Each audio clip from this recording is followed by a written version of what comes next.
Sa faculty, tigpila ni Roxanne. 50 man. Ha? 250. Ano pala? Hindi, sutan lang na lang. Ano na siya tinabulad, te? Ano na naman? Pirang kilo? Alibot, 180 man. Ito yung pakulo. Magkano sa pakol? 50. 50 raw. 250. Ano yung mga yan? Ano yan? Shell. Shell yan. Shell yan na linis na.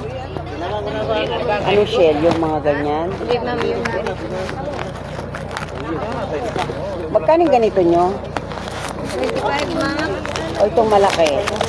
120.